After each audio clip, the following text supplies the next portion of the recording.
غور طلب ریڈیو سامعین کرام السلام علیکم۔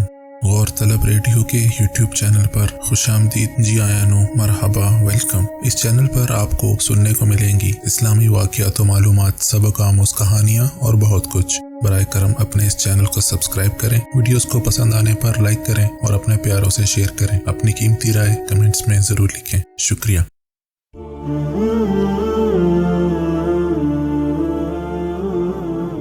عید عربی زبان کا لفظ ہے جس کے معنی تہوار کے ہیں۔ اسلام میں صرف 2 عیدیں ہیں، ایک عید الفطر ہے اور دوسری عید الاضحیٰ۔ عید الفطر رمضان ختم ہوتے ہی 1 شوال کو منائی جاتی ہے۔ یہ عید اس امر پر اظہار تشکر کے طور پر منائی جاتی ہے کہ اللہ تعالیٰ نے اپنے بندوں کو رمضان کے روزے رکھنے کی توفیق عطا فرمائی ہے۔ عید الاضحیٰ ذی الحج کے 10ویں روز منائی جاتی ہے۔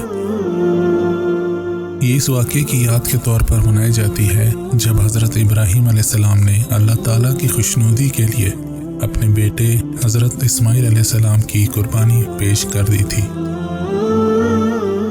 اللہ تعالیٰ نے قربانی قبول فرمائی اور عین وقت پر اسماعیل علیہ السلام کو بچا لیا اور ایک عظیم قربانی کا آغاز کر دیا گیا۔ ان دونوں عیدوں کے دنوں میں روزے رکھنے کی سختی سے ممانعت کی گئی ہے۔ مسلمانوں کے لیے ان دونوں تہواروں کا انتخاب اللہ تعالیٰ نے خود کیا ہے۔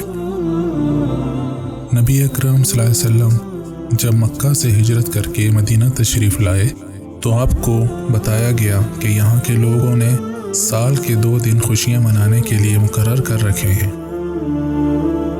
آپ نے پوچھا یہ کیسے دن ہیں؟ جواب ملا کہ ہم دور جہالت میں ان 2 دنوں میں کھیلتے کودتے تھے۔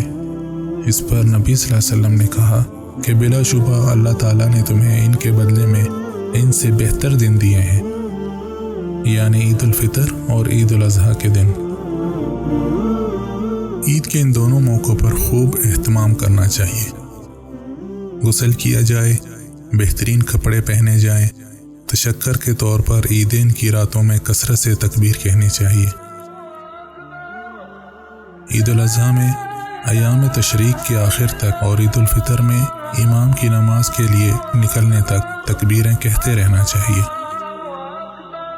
ایک دوسرے کو عید کی مبارکباد دینی چاہیے اور یوں کہنا چاہیے، تقبل اللہ منا و منک، اللہ تعالیٰ تمہاری اور ہماری عبادت قبول کرے۔ اچھے کھانے کھائیں اور دوسروں کو بھی کھلائیں۔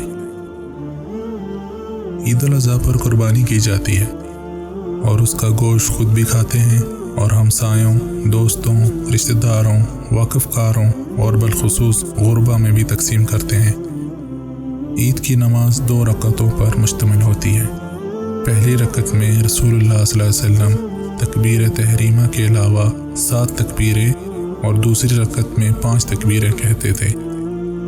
نماز عید کے لیے اذان اور اقامت نہیں ہوتی۔ نماز پڑھانے کے بعد امام لوگوں کو خطبہ دیتا ہے اور ان کو وعظ و نصیحت کرتا ہے۔ امام کا خطبہ سننا اور اس کے بعد مسلمانوں کی اجتماعی دعا میں شریک ہونا ضروری ہے۔ آپ سب سامعین کرام کو عید مبارک۔